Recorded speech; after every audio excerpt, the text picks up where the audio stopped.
अपेक्षा तब दुख का कारण बन जाती है जब आपको पता नहीं होता कि किससे और क्या अपेक्षा रखनी है। नमस्कार, जय हिंद। जीतने वालों को मेरा सलाम और जीतेगा वही जो विश्वास करेगा। आज की इस कक्षा के अंदर हम बात करेंगे प्रधानमंत्री और मंत्रिपरिषद की। ग्रेड फर्स्ट का जो पाठ्यक्रम हम कर रहे हैं फर्स्ट पेपर के लिए, जो भारतीय राजनीति, उसके लगभग सारे बिंदु, सारे टॉपिक हमने कर लिए हैं। एक दो टॉपिक और बचे हैं जिनमें आज हम बात करेंगे प्रधानमंत्री और मंत्रिपरिषद। ये फर्स्ट ग्रेड के अतिरिक्त जो अन्य भर्ती परीक्षा है उनके लिए भी महत्वपूर्ण है। और इस जो क्लास है इसकी जो PDF है वो नवसृजन क्लासेज नाम से अपना टेलीग्राम चैनल है, और साथ ही साथ कवि आदिगणेश हिंदी नाम से भी अपना टेलीग्राम चैनल है। देखिए, ये नवसृजन क्लासेज और कवि आदिगणेश हिंदी, इस टेलीग्राम चैनल पर आपको इसकी PDF भी वीडियो इस कक्षा के लगभग 2-4 घंटे बाद या शाम तक आपको मिल जाएगी। चलिए प्रारंभ करते हैं हम प्रधानमंत्री और मंत्रिपरिषद। सबसे पहले बात करते हैं प्रधानमंत्री की नियुक्ति के विषय में। प्रधानमंत्री की नियुक्ति के विषय में क्या कि भारत के राष्ट्रपति जो होता है उस व्यक्ति को प्रधानमंत्री नियुक्त करते हैं जो या तो उस पार्टी का नेता हो, मतलब बहुमत दल का नेता हो, या जिसके पास लोकसभा में बहुमत हो। पहली क्या बात, जो बहुमत दल का नेता है वो पार्टी है उसका नेता हो, उसको प्रधानमंत्री बनाता है कौन, राष्ट्रपति नियुक्त करता है, या फिर लोकसभा में जो बहुमत है, जिसके पास बहुमत उसको, या वह व्यक्ति जो अन्य राजनीतिक दलों का समर्थन प्राप्त करके लोकसभा का विश्वास जीतने में सक्षम हो, या फिर अन्य पार्टियों को मिलाकर, एक पार्टी ये हो गई, एक प्लस एक पार्टी ये प्लस एक पार्टी, इनको सबको मिलाकर है जो उसने बहुमत साबित किया हो, विश्वास जीतने में लोकसभा का सक्षम हुआ हो उसको, या फिर अन्य सभी मंत्रियों की जो नियुक्ति है, साथ ही साथ जो अन्य सभी मंत्री हैं उनकी नियुक्ति प्रधानमंत्री की सलाह पर है जो राष्ट्रपति करता है। तो पहली बात, प्रधानमंत्री की नियुक्ति राष्ट्रपति करता है और अन्य मंत्रियों की जो नियुक्ति करता है प्रधानमंत्री की सलाह पर, एडवाइस पर राष्ट्रपति करता है। विशेष तौर से यहाँ पर इनके जो अनुच्छेद है, आर्टिकल है, वो भी हम आगे देखेंगे। साथ ही ये बात ध्यान में रखना कि राष्ट्रपति अपने विवेक से भी प्रधानमंत्री की नियुक्ति कर सकता है। कब, जब लोकसभा में किसी भी दल के पास स्पष्ट बहुमत नहीं हो, किसी भी दल के पास स्पष्ट बहुमत नहीं हो, तब है जो राष्ट्रपति क्या करता है, स्वविवेक से है जो प्रधानमंत्री की नियुक्ति है जो कर सकता है। अब आगे देखिए, ये जितने भी आर्टिकल हैं, अनुच्छेद हैं, ये अति महत्वपूर्ण और परीक्षा में बार बार पूछे जाते हैं। कौन कौन से हैं देखिए, अनुच्छेद 74। सबसे पहले बात आती है अनुच्छेद 74 की। अनुच्छेद 74 में क्या है कि राष्ट्रपति की सलाह के लिए एक मंत्री परिषद होगा जिसका प्रधान कौन होगा, प्रधानमंत्री होगा। तो यहाँ पर दो बातें देखने लायक है। राष्ट्रपति की सलाह के लिए एक मंत्री परिषद का गठन होता है जिसका प्रधान कौन होता है, प्रधानमंत्री होता है। तो हमें ध्यान में रखना, सवाल आपसे ये पूछ लिया जाए कि मंत्री परिषद का जो प्रधान है वो कौन होता है, प्रधानमंत्री होता है। पहला सवाल तो ये पूछा गया है और पूछा जा सकता है। दूसरी बात, ये मंत्रिपरिषद का प्रधान कौन होगा, ये बात किस अनुच्छेद में है, अनुच्छेद 74 के अंदर ये बात देखने को मिलती है। दूसरी बात क्या है, अनुच्छेद 75 प्रधानमंत्री की नियुक्ति राष्ट्रपति करेगा और अन्य मंत्रियों की नियुक्ति राष्ट्रपति प्रधानमंत्री की सलाह पर करेगा। तो सवाल क्या पूछा जाएगा, आपसे पूछा जा सकता है, प्रधानमंत्री की नियुक्ति के विषय में आर्टिकल है, प्रधानमंत्री की नियुक्ति वाला आर्टिकल अनुच्छेद कौन सा है। तो अनुच्छेद 75 के अंदर ये बात की गई है कि प्रधानमंत्री की नियुक्ति कौन करेगा, राष्ट्रपति करेगा, और अन्य मंत्रियों की जो नियुक्ति है वो राष्ट्रपति की सलाह, प्रधानमंत्री की सलाह पर राष्ट्रपति करेगा। ये बात भी अनुच्छेद 75 में देखने को मिलती है अगर आर्टिकल पूछे तो। अनुच्छेद 75(2) में बात आती है क्या कि प्रधानमंत्री और सभी मंत्री राष्ट्रपति के प्रसाद पर्यंत तक जो कार्य करेंगे।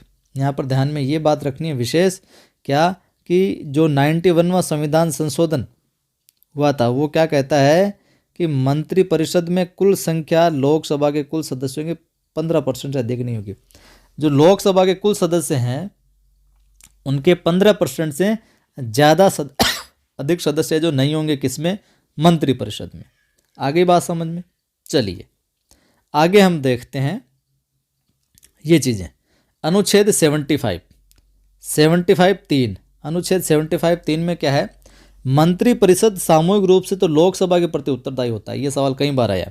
मंत्रिपरिषद सामूहिक रूप से तो किसके प्रति, लोकसभा के प्रति, और व्यक्तिगत रूप से राष्ट्रपति के प्रति उत्तरदायी होता है। ध्यान में रखिएगा, क्या पूछा जाएगा, मंत्रिपरिषद जो है सामूहिक रूप से तो किसके प्रति, लोकसभा के प्रति उत्तरदायी होगी, और व्यक्तिगत रूप से राष्ट्रपति के प्रति। कौन, मंत्रिपरिषद। और ये बात किस में है, आर्टिकल 75(3) के अंदर ये बात है जो कही गई है।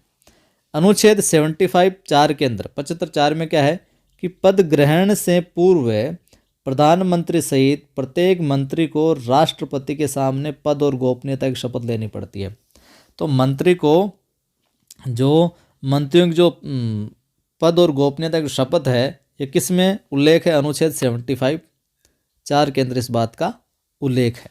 ठीक, आगे देखिए अनुच्छेद 75(5). अनुच्छेद 75(5) की बात करें तो इसमें क्या है, मंत्रिपरिषद का सदस्य बनने के लिए वैधानिक दृष्टि से ये बात जरूरी है क्या कि वह व्यक्ति संसद के किसी सदन का सदस्य हो। संसद के जो सदन है उनमें से किसी न किसी सदन का वो सदस्य होना चाहिए। किस लिए, मंत्रिपरिषद का सदस्य बनने के लिए, तभी वो मंत्रिपरिषद का सदस्य बन पाएगा। सपोज इन केस मंत्री बनते समय वो सदस्य नहीं है तो ये बात भी एक क्लॉज भी डाला गया है कि उसे 6 माह के भीतर संसद का सदस्य बनना अनिवार्य है। तो पहली बात 75(5) में क्या है कि मंत्रिपरिषद का सदस्य वही बन सकता है जो सदन के, संसद के किसी भी सदन का कोई सदस्य हो। इन केस मंत्री बनते समय वो सदस्य नहीं है तो उसे 6 माह के भीतर संसद का सदस्य बनना अनिवार्य है, अन्यथा उसको पद है जो छोड़ना पड़ेगा, त्यागना पड़ेगा। अनुच्छेद 78 में क्या आता है, अनुच्छेद 78 में एक बात आती है कि प्रधानमंत्री की ड्यूटी है, दायित्व है, कर्तव्य उसका कि वह देश के विधायी मामलों, प्रशासनिक मामलों या और मंत्रिपरिषद के निर्णयों के संबंध में राष्ट्रपति को सूचना दे। कब, अगर राष्ट्रपति सूचना प्राप्त करना जरूरी समझे तो राष्ट्रपति की बताओ क्या चल रहा है, तब है जो ये प्रधानमंत्री का दायित्व है। ये बात मिलती है आर्टिकल 78 के अंदर, इसके तहत है जो उसको सूचना देनी पड़ेगी, भैया बताना पड़ेगा क्या चल रहा है। अब देखिए प्रधानमंत्री से संबंधित कुछ अन्य महत्वपूर्ण बातें जो परीक्षा के अंदर सीधे सीधे है जो सवाल बनकर प्रस्तुत हो जाती है, प्रश्न है जो पूछे जाते हैं, डायरेक्ट प्रश्न पूछे जाते हैं। पहली बात, भारत का प्रधानमंत्री भारत सरकार का प्रमुख होता है। तो सवाल आ गया, भारत सरकार का प्रमुख होता है, भारत सरकार का प्रमुख होता है तो कौन होता है, प्रधानमंत्री। भारत सरकार प्रमुख कौन, प्रधानमंत्री, देश का नेता। दूसरी बात, यह भी इंपॉर्टेंट है, प्रधानमंत्री के पास मंत्रियों को विभाग आवंटित करने का अधिकार है कि किस मंत्री को कौन सा डिपार्टमेंट है जो देना है, सौंपना है, तो विभाग आवंटित करने का अधिकार किसे है, तो ये प्रधानमंत्री के पास है, पोर्टफोलियो आवंटन का, पोर्टफोलियो आवंटन का। अगली बात परीक्षा में पूछा जा सकता है, प्रधानमंत्री जो होता है वो कैबिनेट का अध्यक्ष होता है, पूछ लिया जाए कैबिनेट का अध्यक्ष होता है प्रधानमंत्री, और कैबिनेट की बैठकों की अध्यक्षता करता है।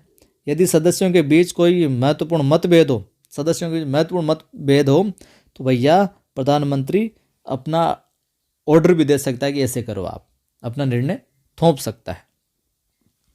और प्रधानमंत्री से संबंधित महत्वपूर्ण तथ्यों में हम देखें तो महत्वपूर्ण तथ्य हो जाएंगे, पहली बात कि राष्ट्रपति और मंत्रिमंडल के बीच की कड़ी होता है प्रधानमंत्री, ठीक है, कड़ी के रूप में कार्य करता है। सवाल आ जाए कि सबसे लंबे समय तक सेवा करने वाले भारतीय प्रधानमंत्री कार्यकाल, तो जवाहरलाल नेहरू, ठीक। 2 बार कार्यवाहक प्रधानमंत्री कौन रहे, गुलजारी लाल नंदा। सवाल आ जाए कि 2 बार, क्या 2 बार, और 2 बार भी क्या कार्यवाहक प्रधानमंत्री कौन रहे, तो गुलजारी लाल नंदा है जो 2 बार कार्यवाहक प्रधानमंत्री रहे। ये भी पूछा जा सकता है भारत रत्न प्राप्त करने वाली पहली महिला प्रधानमंत्री कौन, इंदिरा गांधी, पहली महिला प्रधानमंत्री जिन्होंने भारत रत्न पाने वाली, ठीक है, ध्यान में रखिएगा। अगले तथ्य, ये सवाल भी परीक्षा में पूछा कि सबसे युवा प्रधानमंत्री कौन, राजीव गांधी बने थे सबसे युवा प्रधानमंत्री। दक्षिण भारत से प्रथम प्रधानमंत्री PV नरसिम्हा राव ये दक्षिण भारत से थे, साउथ से। एक कार्यकाल में सबसे कम समय तक रहने वाले प्रधानमंत्री कौन, जिनका सबसे कम कार्यकाल रहा, एक कम, तो अटल बिहारी वाजपेयी साहब, मात्र 13 दिन की सरकार रही थी और उस समय स्पीच दिया था संसद में, बड़ा चर्चित रहा, लोकप्रिय रहा। तो ये था प्रधानमंत्री और मंत्रिपरिषद का सेशन क्लास। प्ले स्टोर पर जाइए, नवसृजन क्लासेज नाम से अपनी एप्लीकेशन है, इंस्टॉल कीजिए। वहाँ पर फर्स्ट ग्रेड हिंदी का बैच भी चल रहा है, टेस्ट वगैरह डालता रहता हूँ। अपने 2 यूट्यूब चैनल है, पहला तो ये नवसृजन क्लासेज है, ये लाइक कर दीजिए वीडियो को, शेयर कर दीजिए और सब्सक्राइब कर बेल आइकन क्लिक कर लीजिए। हिंदी की फ्री क्लासेज के लिए आप कवि आदि गणेश नाम से अपना दूसरा यूट्यूब चैनल जिस पर हिंदी की क्लासेज चलती है, इसको भी सब्सक्राइब कर लीजिए। और टेलीग्राम चैनल जरूर ज्वाइन कर लिए PDF के लिए, कवि आदि गणेश हिंदी नाम से और नवसृजन क्लासेज नाम से अपने 2 टेलीग्राम चैनल है। वहाँ पर PDF वगैरह, महत्वपूर्ण सूचना वगैरह मैं डालता रहता हूँ और इस क्लास की PDF भी आपको वहीं मिलेगी। तो ज़रूर ज्वाइन कीजिए, वीडियो को ज़्यादा से ज़्यादा शेयर कीजिए ताकि अन्य साथियों की भी मदद हो, और कमेंट करके अपनी राय भी ज़रूर दीजिएगा कक्षा आपको कैसी लग रही है। फिर मिलता।